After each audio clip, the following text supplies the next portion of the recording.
दोस्तों आज हम लोग बात करेंगे top 5 programming languages of 2021 according to the popularity.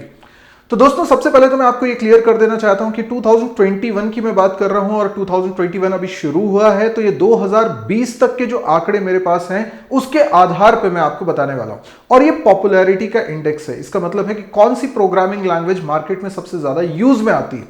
Obviously अब इसको कैसे पता किया जाए, सबसे पहले तो आप सोच के देखिए, दुनिया में इतने सारे प्रोग्रामर्स हैं, कैसे पता चलेगा कि कौन सी प्रोग्रामिंग लैंग्वेज सबसे ज्यादा यूज हो रही है, कौन अपने घर पर बैठ के कौन सी प्रोग्रामिंग लैंग्वेज पे ज्यादा काम कर रहा है, हमें कैसे पता चलेगा।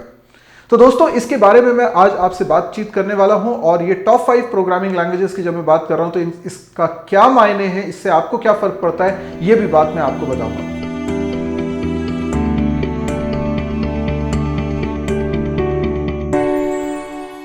हेलो फ्रेंड्स, बहुत बहुत स्वागत है आपका mysurgery.com के इस चैनल पे और मैं हूं आपका दोस्त सौरभ शुक्ला।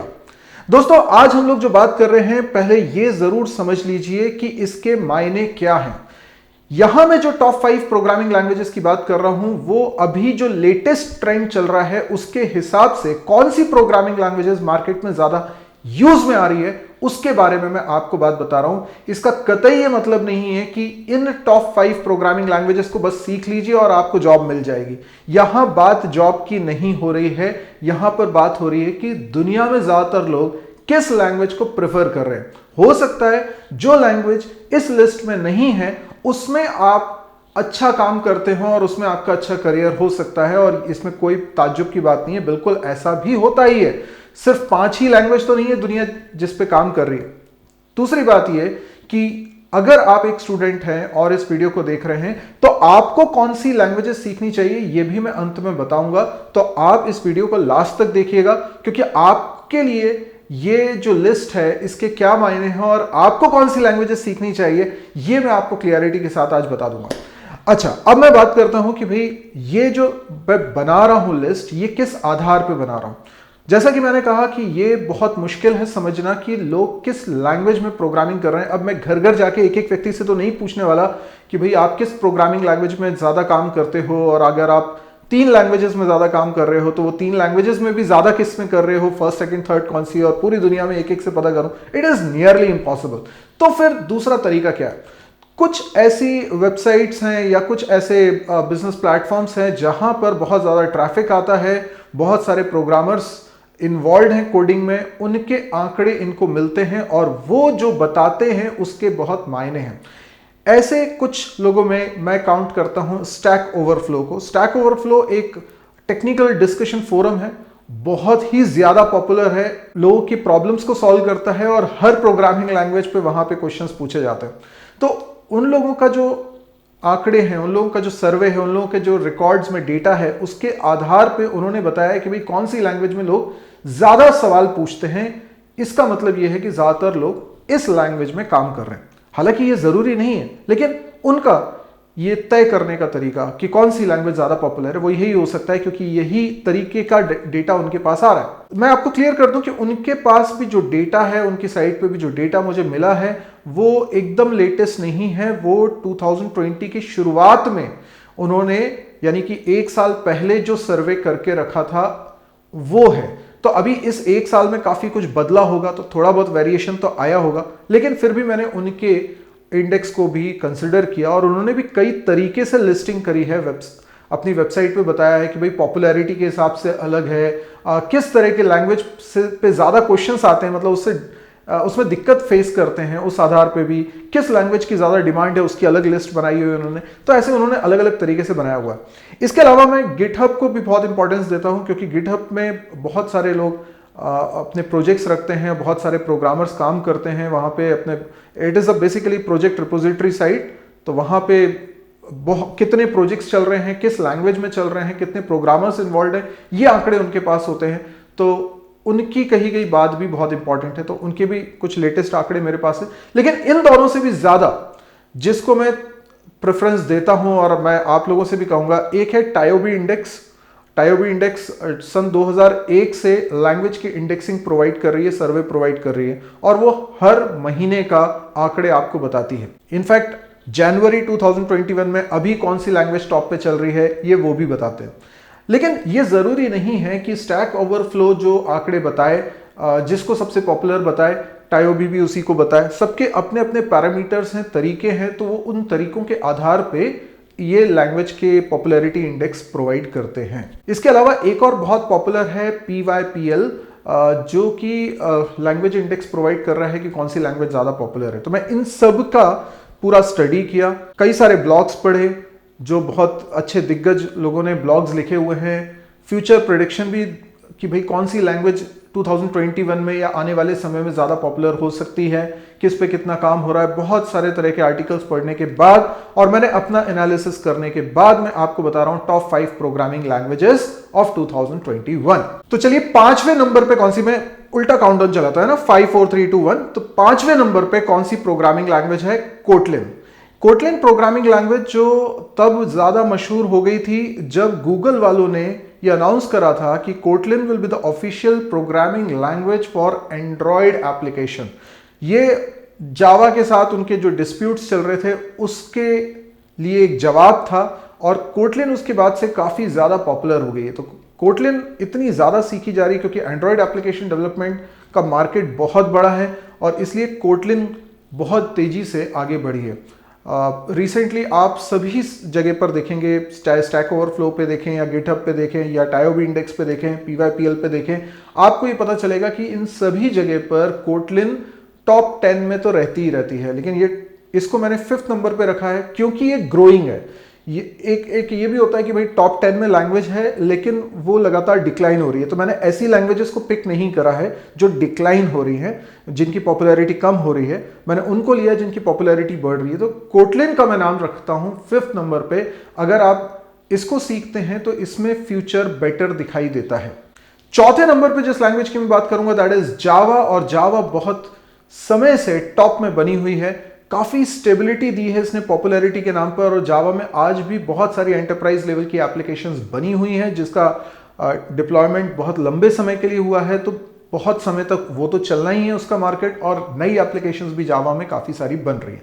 तो जावा नो डाउट एक सदाबहार लैंग्वेज की तरह मार्केट में है, तो हर स्टूडेंट को ये लैंग्वेज तो सीखनी ही सीखनी चाहिए क्योंकि इसका मार्केट बहुत बड़ा है, इस पे बहुत ज्यादा काम होता है। हर कंपनी आप देखोगे जावा पे काम कर ही रही होती है, तो कहीं ना कोई प्रोजेक्ट पे जावा जरूर मिलेगा आपको, इसलिए जावा आज भी पॉपुलर है। तीसरे नंबर पे मैं बात करूंगा C एंड C++ लैंग्वेज की। मैं दोनों लैंग्वेज को सेम प्लेस पे रख रहा हूं क्योंकि मुझे C को भी रखना है, C++ को भी रखना है, और मुझे सिर्फ टॉप 5 बनाना है। तो फिर जो इनकी पोजीशन बन रही थी वो थोड़ा बीच में ही आ रही थी, C एंड C++। टायोबी के हिसाब से अगर हम देखें तो जनवरी 2021 में दुनिया की सबसे ज्यादा पॉपुलर प्रोग्रामिंग लैंग्वेज है C लैंग्वेज। ये उन लोगों को करारा झटका लग रहा है जिन लोगों को ये लगता था कि C एक आउटडेटेड लैंग्वेज है। आज भी मार्केट में सबसे ज्यादा यूज होने वाली, सबसे ज्यादा पसंद की जाने वाली प्रोग्रामिंग लैंग्वेज C लैंग्वेज है। बहुत सारे लोगों का ये कहना था कि भाई आज मॉडर्न एरा में इतनी सारी प्रोग्रामिंग लैंग्वेजेस आ चुकी हैं तो C लैंग्वेज कैसे मार्केट में डटी हुई है। तो C लैंग्वेज में प्रोग्राम्स फास्ट एग्जीक्यूट होते हैं, उसके कैरेक्टरिस्टिक्स की वजह से। वो एक कंपाइल्ड लैंग्वेज है और भी बहुत सारे फीचर्स हैं जिसके बारे में मैं कई बार बात कर चुका हूं। तो आपको ये पता होना चाहिए कि C लैंग्वेज आउटडेटेड लैंग्वेज नहीं है, बल्कि ये आप जिन लैंग्वेजेस की तरफ देख रहे हैं उनसे भी ज्यादा पॉपुलर प्रोग्रामिंग लैंग्वेज है, जिसका आज भी मार्केट में इतना ज्यादा इस्तेमाल होता है कि वो नंबर 1 लैंग्वेज है। हाँ, हो सकता है कि दूसरे किसी सर्वे में वो नंबर 1 पे ना दिखाई दे, लेकिन टॉप 10 के अंदर तो फिर भी वो आपको हमेशा मिलती है। और जैसे जावा सदाबहार लैंग्वेज है, ऐसे ही C एंड C++ भी सदाबहार लैंग्वेज है। C++ लैंग्वेज बहुत ज्यादा पॉपुलर है। C++ लैंग्वेज देखिए, C++, जावा, ये तीनों ऐसी लैंग्वेजेस हैं जो हर स्टूडेंट को अपने स्टूडेंट लाइफ में सीख लेनी ही चाहिए, ये करना ही है। भले ही फिर आप करियर में किसी भी लैंग्वेज में आगे बढ़े, पर ये 3 आपको सीखना है। इससे आपने मैक्सिमम लैंग्वेजेस को कवर कर लिया। यस, मैं कह रहा हूं अगर ये 3 लैंग्वेजेस आपने पढ़ ली तो बाकी सभी सारी लैंग्वेजेस कहीं ना कहीं इन्हीं तीनों से इन्फ्लुएंस होकर बन रही हैं, तो आपको समझ में आएंगे किसी भी लैंग्वेज के कॉन्सेप्ट आसानी से, अगर ये 3 लैंग्वेज आपको अच्छी तरीके से आती होंगी। तो इन पर तीनों पे मेहनत आपको बहुत करनी है। दूसरे नंबर पे जिस लैंग्वेज की मैं बात कर रहा हूं that is JavaScript. JavaScript amazing popularity gain करी है। पिछले कुछ सालों से जावास्क्रिप्ट टॉप पे बनी हुई है, टॉप 2-3 पोजीशन पे ही वो रहती है। अगर हम गिटहब पे बात करें तो बहुत सारे प्रोजेक्ट्स जावास्क्रिप्ट पे ही बने हैं, तो वो फर्स्ट या सेकंड पोजीशन पे ही हमेशा रह रही है। अभी रिसेंटली सेकंड पोजीशन पे आ गई, नहीं तो फर्स्ट पोजीशन पे थी उसके पहले तक। तो जावास्क्रिप्ट पे बहुत ज़्यादा काम होता है, बहुत सारा गूगल ने इसको प्रमोट किया है और अब तो ये एक डिफ़ॉल्ट ब्राउज़र की क्लाइंट साइड स्क्रिप्टिंग लैंग्वेज भी है बहुत समय से। तो हर ब्राउज़र में इसका इंटरप्रेटर तो बाय डिफ़ॉल्ट आता ही है। प्लस अब ये केवल क्लाइंट साइड की स्क्रिप्टिंग लैंग्वेज ना रहे के, बल्कि सर्वर साइड की भी लैंग्वेज बनती जा रही है और भी इसमें हम काम कर सकते हैं। लेकिन ज़्यादातर इसका जो काम है वो क्लाइंट इंटरफेस से रिलेटेड होता है और आज की डेट में बहुत ज़्यादा जावास्क्रिप्ट पे काम हो रहा है। तो आप अगर इसमें भी करियर बनाना चाहते हैं तो बना सकते हैं। पहले नंबर पे अगर किसी लैंग्वेज की बात आ रही है तो सभी तरह के इंडेक्सेस देख लिए मैंने, सभी तरह के सर्वे देख लिए, और जो रुझान भी है मार्केट में एजुकेशन को लेकर वो है पाइथन लैंग्वेज का। पाइथन लैंग्वेज एकदम से इतनी ज़्यादा पॉपुलर हो गई क्योंकि इसमें बहुत सारे प्रोजेक्ट्स पे काम करने लगे। क्योंकि एक तो क्या होता है, बहुत प्रिसाइज कोडिंग हो जाती है, इजी टू लर्न है। पहले शुरुआत में क्या होता था, कुछ सर्वर कॉन्फ़िगरेशन है या कुछ इस तरह का कॉन्फ़िगरेशन से रिलेटेड स्क्रिप्टिंग लिखनी होती थी तो पाइथन का इस्तेमाल ज़्यादा किया जाता था। लेकिन जब से ये मशीन लर्निंग और एआई और डेटा साइंस ये यूज़ होने लगा तो बहुत ज़्यादा यूज़ पाइथन का होने लगा है। पाइथन का इतना ज़्यादा यूज़ होने लगा है कि अभी वो वेब डेवलपमेंट और मोबाइल एप्लीकेशन डेवलपमेंट में भी काफ़ी अच्छा पोजीशन हासिल कर रही है। तो जैसे एक समय PHP की बहुत ज़्यादा पॉपुलैरिटी होती थी, अभी थोड़ा सा वो डिक्लाइन स्टेट में, हालांकि PHP का मार्केट अभी भी बहुत बड़ा है, लेकिन PHP अब डिक्लाइन स्टेट में है और पाइथन जो है वो लगातार पॉपुलैरिटी आगे बढ़ती जा रही है और जैंगो फ्रेमवर्क उसका काफ़ी ज़्यादा पॉपुलर हो गया है। तो अभी मैं आपको क्या बोलता हूं कि ये फर्स्ट नंबर की जो लैंग्वेज है पाइथन, ये भी एक ऐसी लैंग्वेज हो गई है आपको सीखनी ही चाहिए लगातार। अगर हम TIOB की बात करें तो 2020 में जो नंबर 1 लैंग्वेज रही है दैट इज पाइथन, और लगातार 4 साल से वो नंबर 1 बनी हुई है। ये भी एक बात रिमार्केबल है बिकॉज ये एक अपने आप में रिकॉर्ड भी बन गया है। तो C++, जावा, पाइथन, ये मेरी तरफ से रिकमेंडेड है हर स्टूडेंट को करिकुलम में सीख ही ले। मतलब जो वो इंजीनियरिंग कर रहा है, BCA कर रहा है, MCA कर रहा है, जो भी कर रहा है, उस दौरान पे ये तो उसे अच्छी तरीके से सीखना ही सीखना, इतनी लैंग्वेज तो आनी चाहिए। फिर सेकंड नंबर पे मैं बोलता हूं कि जावास्क्रिप्ट और कोटलिन भी आनी चाहिए। तो ये टॉप 5 लैंग्वेजेस बहुत इंपॉर्टेंट है आपके लिए, इनको तो आपको सीखना ही सीखना। लेकिन जाते जाते मैं एक चीज बता दूं कि ये पॉपुलैरिटी तो घटती बढ़ती रहती है। C++ जावा को मैं बहुत समय से देख रहा हूं, वो टॉप पे बनी हुई है तो वो स्टेबल है। पाइथन भी अभी काफ़ी स्टेबिलिटी दे दिया है तो आप इनको ज़्यादा सीरियसली कंसिडर करें। जावास्क्रिप्ट ने भी काफ़ी स्टेबिलिटी दे दी, इनको कंसिडर करें। कोटलिन का मैं नहीं कह सकता, अभी टॉप 5 में कम ज़्यादा हो सकता है वो, लेकिन C++ जावास्क्रिप्ट C++ जावा, जावास्क्रिप्ट, पाइथन, ये तो मतलब ऐसे हैं कि इनको तो आपको सीखना ही है। ठीक है, आई होप आपको समझ में आया होगा कि टॉप 5 लैंग्वेजेस जो 2021 में आपको सीखनी चाहिए वो कौन सी हैं, और इन लैंग्वेजेस पे बहुत ज़्यादा काम हो रहा है। और अगर आपको लगता है कि इनमें कोई दूसरी लैंग्वेज होनी चाहिए थी, इनसे ज़्यादा पॉपुलर कोई दूसरी लैंग्वेज है, तो आप कमेंट में मुझे बता सकते हैं। बाकी मैंने किस आधार पर बनाई ये लिस्ट वो मैंने आपको बता ही दिया। यदि आपको मेरा वीडियो पसंद आया है तो इसे लाइक करिए, जितना ज़्यादा हो सकता है इसको शेयर करिए, और अभी तक इस चैनल को सब्सक्राइब नहीं किया तो जल्दी से सब्सक्राइब कर लीजिए। आज के लिए इतना ही दोस्तों, थैंक यू, गुड बाय।